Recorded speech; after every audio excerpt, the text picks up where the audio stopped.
There is nothing wrong with your internet. Do not attempt to adjust your settings. We are controlling the podcast. We control the squealing and the screams. We can make your heart flutter, your eyes blur from tears, or sharpen your mind to crystal clarity.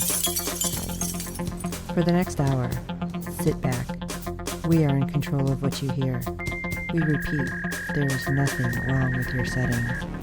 You are about to experience the awe and mystery known as the female mind.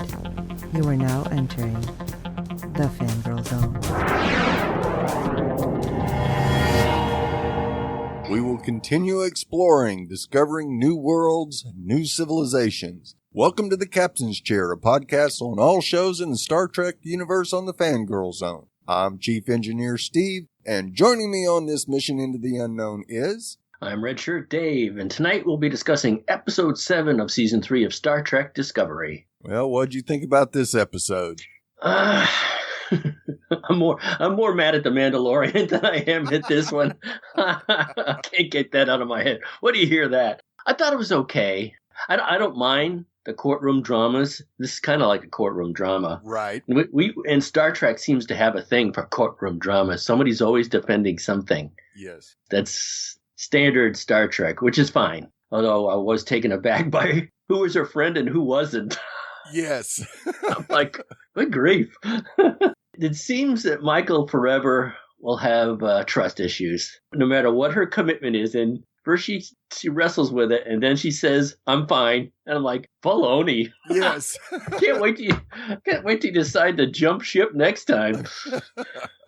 What did you think? Well, I enjoyed it. Yeah, it was definitely a whole lot of callbacks to the previous incarnations of the series and movies. Yeah, and I was a little disappointed that we didn't go down to the planet. I mean, I think that probably would have made it even better, but you got budget concerns, and so they kept it all on the ship, which is fine. A bottle episode. Yeah.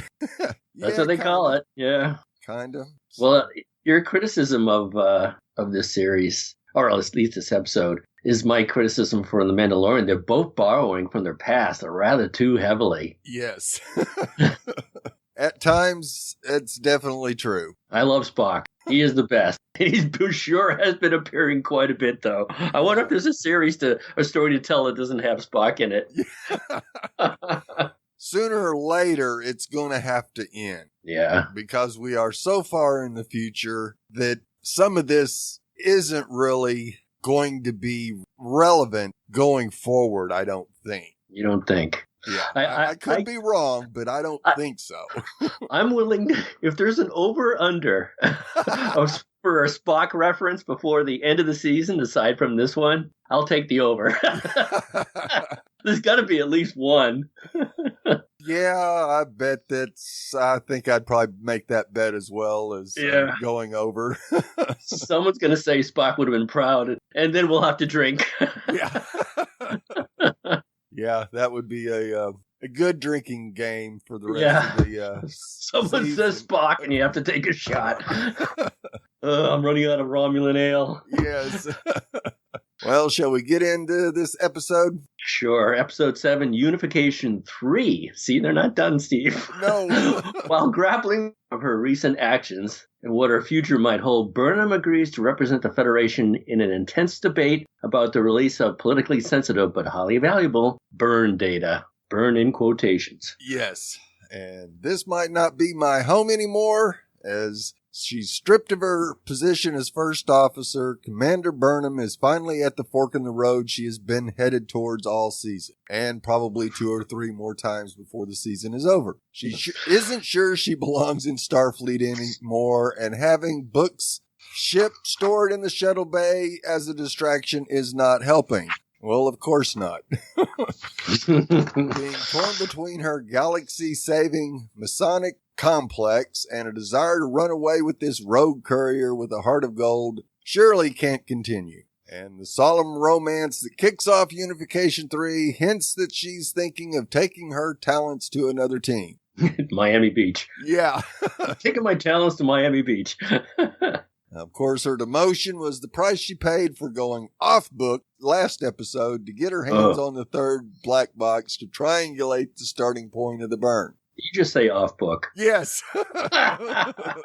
Oh, we need a rim shot. Yeah. However, Tilly points out space is three-dimensional, and so 3 points only narrow things down in 2 dimensions, and there could be massive amounts of space that they would have to explore that would take centuries. Well, at least someone had their thinking cap on. Yes. Now, the good news is an old Starfleet experiment named SB-19 with sensor data from all over the galaxy could pinpoint the origin of the burn. I just realized what SB stand for. What? Spock Blather. Yeah. And this is number 19, Spock Blather 19. Sorry, everyone. The bad news is the SB-19 data is inaccessible on a planet named Navarre, a.k.a. Vulcan. Interesting choice. Yeah, they dropped that one on us, didn't they? Yes, they did. Now, Vance gives Michael and Saru a history lesson on how the Vulcans and Romulans finally fulfilled Spock's version of unification, but they quit the Federation after the SB-19 experiment to create a warp alternative failed. Well, maybe. In fact, they think the SB-19 network actually caused the burn, and they are upset at the Federation for making them do it. Yeah, so much for logic. You made us do it. Yes. It's your fault everyone died. Yeah. Okay. Only there was someone with ties to Vulcan and Spock who could reopen those lines of communication. If only. Headline. Headline. Where is coming. I wonder if they have spinning newspapers like they do on TV. Spock's sister found. So our next part is, I am Michael Burnham, daughter of Sarek, sister of Spock. All of this brings memories of Spock flooding in for Michael, including finding out where her brother's path led him after they parted company in the 23rd century, which is just about a year ago from her perspective. In a poignant and beautiful moment, Michael sees a recording from Jean-Luc Picard's private stash of Spock, expressing his vision of bringing the Vulcans and Romulans together. And I have to say, when Leonard Nimoy appeared in The Next Generation, that was some of their best episodes. Oh, yes, absolutely. It was so strong. And when Spock mind melded with Picard, I was like, oh, pretty good. I tried to make my wife watch it so she could be impressed. She's like, yep. Okay.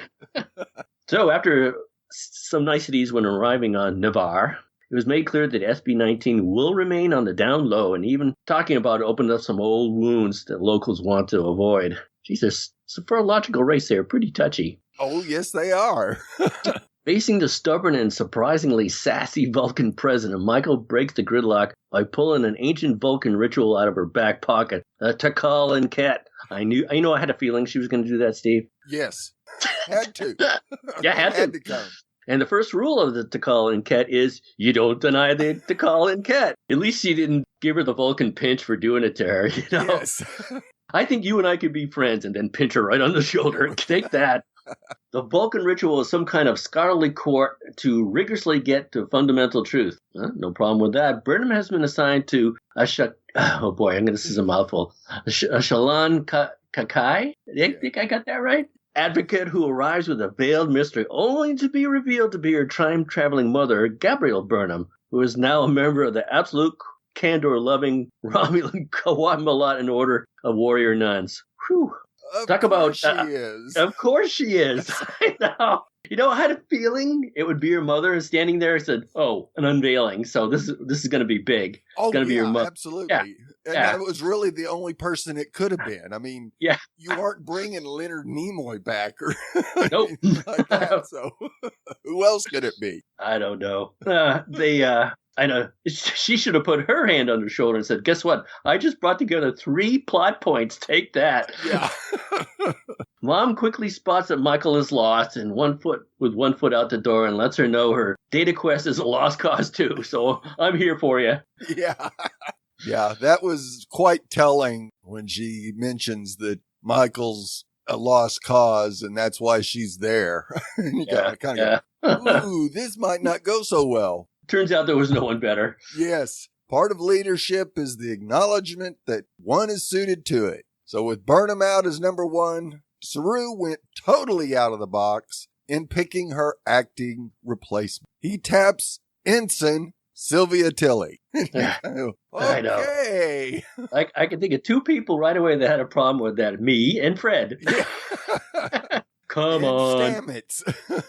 Yeah. Well. Now, she is as shocked as we are to hear about it, sending her into a bit of existential crisis. She is only given a day to decide if she's ready for the responsibility, which is good news as she looked like she was going to hurl when Saru first sprung the news. I know. And the look on Stamets' face when Tilly told him was priceless. Yes, Lieutenant Commander Stamets, Yes. that is. Good grief. Speaking for everyone, his initial hot take when asked for advice is that this is deeply, deeply weird. Yep. And with Tilly dispatched to struggle with this issue, Saru continued to be the best Starfleet captain he can be. While Michael focused on her trial ritual, he took the greater task of turning President Tarina's eyes back to the Federation. And this is a new side of Saru, and Doug Jones played this diplomatic captain with poise and grace as he learns the Vulcans have learned to let go of maxims and proverbs after centuries of experience, seeing risks to the Federation, ignoring the needs of the few. That's convenient, too. Oh, we don't think that way anymore. What? Yeah, that was a little Romulan talking there. I have a tinfoil hat scenario. It's not a theory because it won't happen, Right. like most of. But I'll clue you in at the end, and of course it involves Saru. So someone is here for the duration. Let's find out who it is. The plan for the genuinely intense trial is to appeal to the logic of Vulcan purist Vakir. But he shoots her down, meaning Michael, like Tuvok dismissing Neelix's cooking. Oh, but another rim shot. Yes. Shira, the Romulo Vulcan, is more tepid than pluming soup. And the Romulan Najjar seems open but sees Federation plots under every plate. A lot of kitchen talk here. Yes. As for Gabrielle, turns out this Cantor stuff is not mixed with attorney-client privilege, as she tells a trio of judges Michael cannot be trusted. That was a jaw-dropper. She's a former mutineer. She was just the motive for insubordination and is being used by the Federation as Spock's sister. Wow. I hope she was... Yeah, I know. I hope she was wearing her Federation diapers when her mother dropped her bomb on her like that. Not even an open-court Burnham-ific speech? Yeah, Burnham-ific speech can convince Mom of her true intentions. But there's a method to this legal madness. By stripping away the layers, they finally come to the truth of the matter for both Michael and a fragile balance of Navarre, which she is threatening. Seeing this truth in the spirit of Spock's vision, Michael withdraws her request and hits the bong thing. Bong. Yeah. That thing was kind of cool. I wonder if that's available online. Yeah. I ask you for nothing, and I'm giving you my trust as a member of Starfleet. Big Brother certainly would have been proud. And the press was paying attention. Boy, you can tell that, too. Plus, I think she's gonna... Oh, never mind. That's my tinfoil hat there. We'll get there. And the press was paying attention, and no doubt also moved by Saru's diplomacy. Yep. She slips Michael the data anyway versus Michael's mom, and trusting her she would do the right thing. She did slip it to her, but I don't know if it was against the rules or... without anyone knowing. Do you really think it was a secret? I mean, they're going to find out once they start looking to B-19, won't they? I mean, this is going to give the Federation a real challenge to be able to not only determine the cause, but to put it in a way where the Vulcan Romulan contingent doesn't realize that their president slipped them the data. Yeah, that's not going to look good for her. No. So, I can see Saru coming up with some kind of methodology to explain this without it getting out that Tarina slipped them the data. Maybe so. I wonder if Kovich will have anything to do with it. They feared that they couldn't trust the Federation. It could be he might have something to do with breaking that trust if it gets that far. Right. So, Mom also helps her daughter get past her big decision, reminding her duty and joy go hand in hand, leading her to commit to staying in Starfleet. It looks like Book is along for the ride now, too. I was thinking back on my own careers and jobs. I'm like, I guess I should have tried some joy. Maybe that would have made it easier. Exactly. Where were you, Mom? As for Sylvia, the crew led by Paul Stamets takes it upon himself to guide her as well. In a fun, heartwarming moment, they gang up on her to tell her to say yes to the promotion that would allow her to stay as first officer. It may defy logic, but XO Tilly feels right for Discovery, and Saru and Tarina wrap up their promising terms, complete with a well-earned live long and prosper, which I held up my fingers to at the end there. So, good episode. Interesting. I did borrow a lot. Yeah. And it's interesting that it took Burnham's mom to get the truth out of her and make her realize exactly what she does want. That one face that Michael shot her mother. When her mother challenged her, she turned to look at like open mouth too. Like, what are you doing? She needs a talking to though. Michael, that is. Yeah. Put her in her place. Just make up your mind. So, as we referenced, there was a lot of references in this episode. We've got just a few Easter eggs to go over. This episode is the first one to be numbered as the third episode in a multi-episode story, and the first one to continue the episode numbering in its title from another Star Trek series, as it continues the Vulcan-Romulan reunification, that's not a hard word, storyline from the Next Generation Unification 1 and 2. So we finally get Unification 3. Yes. Is there a 4 out there? During the opening moments of the episode, we see that a newer, more rounded Starfleet insignia adorns the shuttle bay of Discovery. This feels commensurate with the upgrade we saw with the ship Get last week. I wonder whose idea that was. The Admiral? You're going to use it, or maybe it was Wallace. Following the homage to Aaron Eisenberg with the Eisenberg-class USS Nog, the mention of USS Yelchin ranks as a welcome tribute to Chekhov actor Anton Yelchin. I don't know how they're going to replace him. I mean, they can, of course. Yeah, how? Yeah, I don't know. It's too bad, though, and it was so tragic. Yes, it was. Tilly tells Burnham that mapping all the burn data works fine in 2 dimensions, but not in 3-dimensional space. Slap.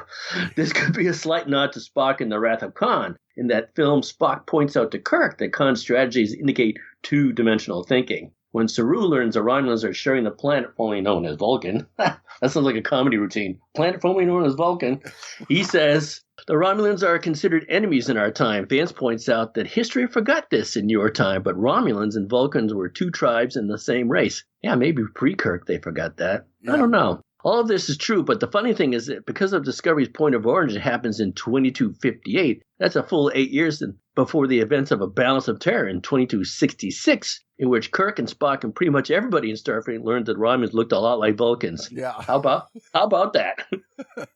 Vance also mentions that the reunification of the Vulcans and Romulans took centuries after Spock's death. To be clear, this is a presumed death. Starfleet's records would show that Spock fell into a black hole in 2387, right around the time of the Romulan supernova. They have no idea he actually went back in time to 2258 and also sideways into the J.J. Abrams universe in Star Trek 2009, the movie. Then he eventually died in an alternate version of the year 2263, Star Trek Beyond, which in a parallel prime universe is like 2 years before Kirk and Spock ever met. Yeah.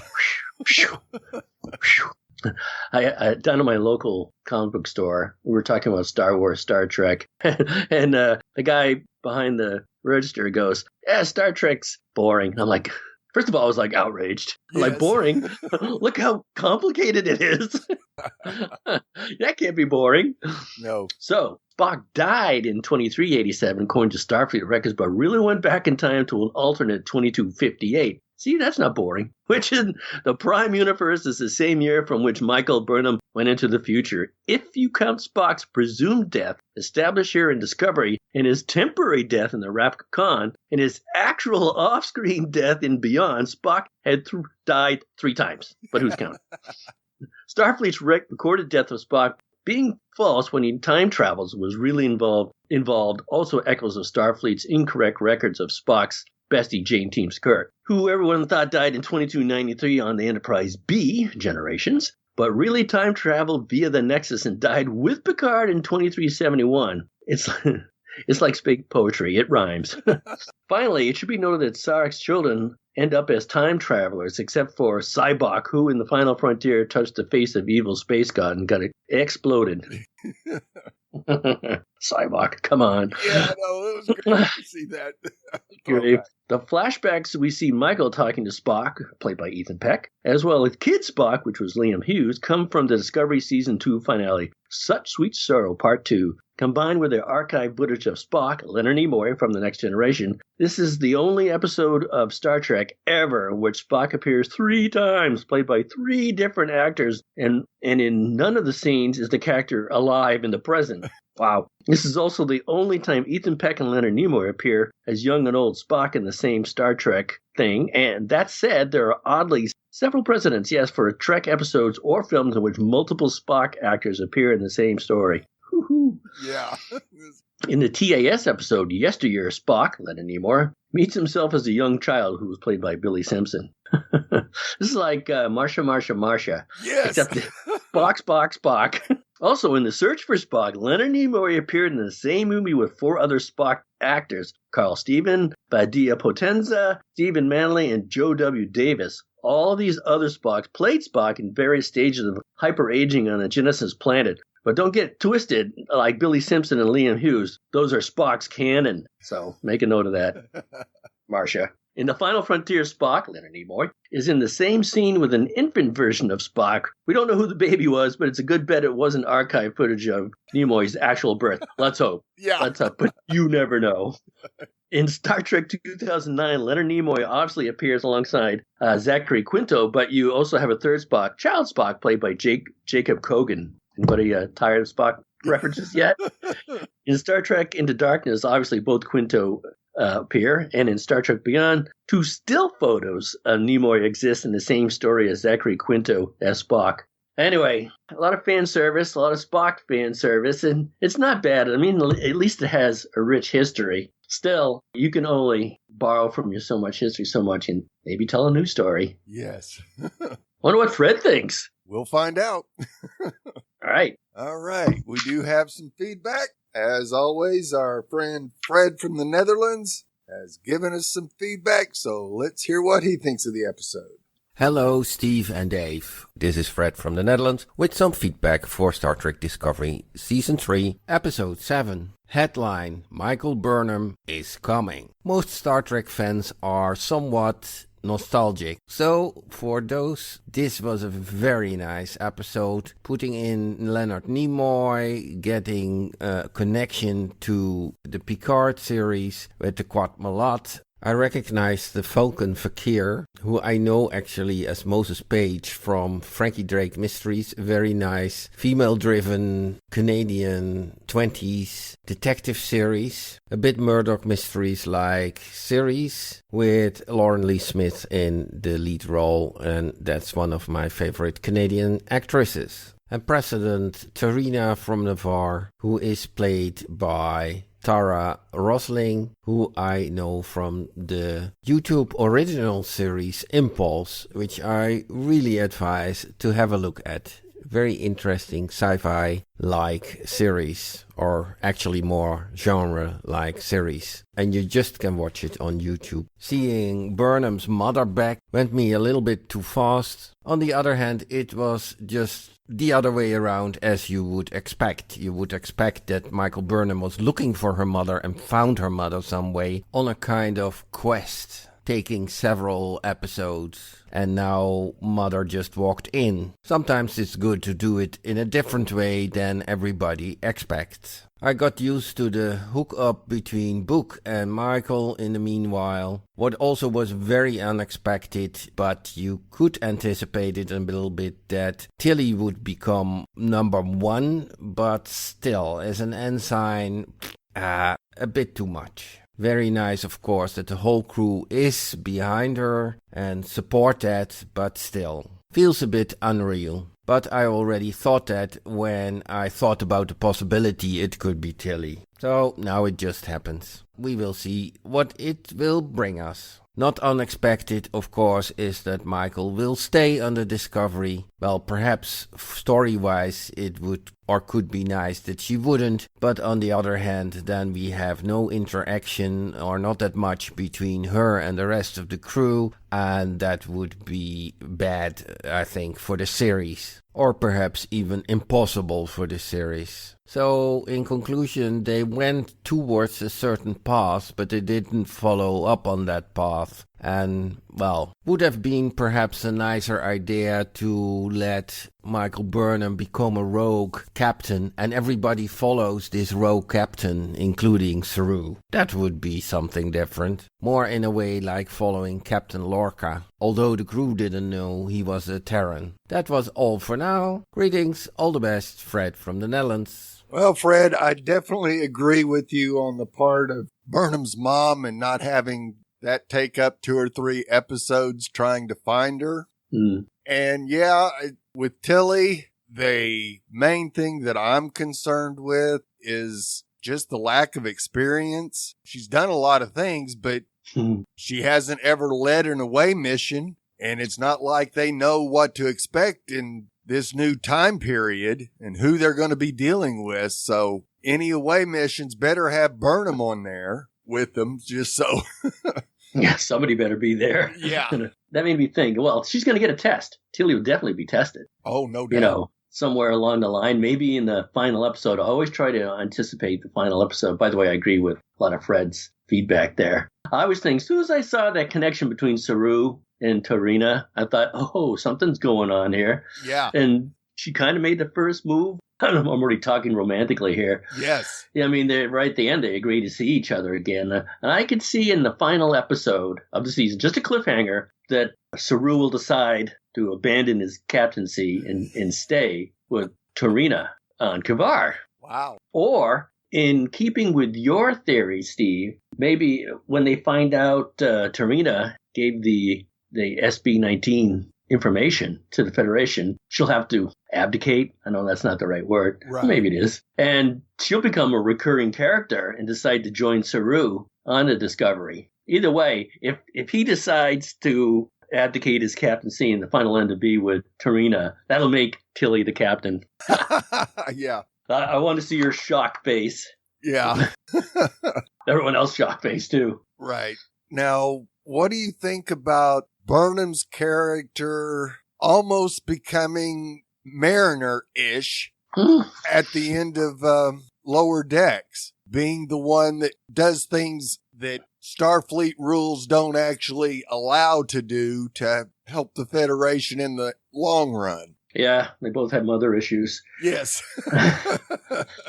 Yeah, that's certainly plausible. I wonder if they borrowed from that to some degree. Right, yeah. I had seen that a few people had mentioned that online, that, yeah, they sure seem like they're kind of following the same paths and kind of have the same skill sets and stuff like that. So, yeah, that would be interesting to see if they kind of do that. Yeah, on Lower Decks, of course, they have to work directly with each other, mother and daughter, captain and she lieutenant. So, yeah, and they agreed to work together. Yes. So that'll be interesting. Yeah. Well, we'd love to hear your thoughts on each and every episode this season, and looking forward to interacting on social media with all the great fans. How can the fans interact with us, Dave? They can go to www.fangirlzone.com and click on the contact link, where you'll find several ways to contact us via email or through social media. On Twitter, he's at Salyer Steve, and I'm at The Real ID Dave. Please review us on iTunes and any other platform you're listening to us on, as good ratings and reviews help other fans of the show find us, as there are a lot of Star Trek Discovery podcasts out there. Tell your friends, and we do hope you're enjoying our podcast. And don't forget to check out the other great Fangirl Zone podcasts. The 8th episode is on December 3rd, right around the corner. So is Christmas, and is titled The Sanctuary. So until then, remember. This is Chief Engineer Steve. You guys are chronic overachievers. And this is Red Shirt Dave. When I look at that cat, I think you feel like home. Or at least you ate it.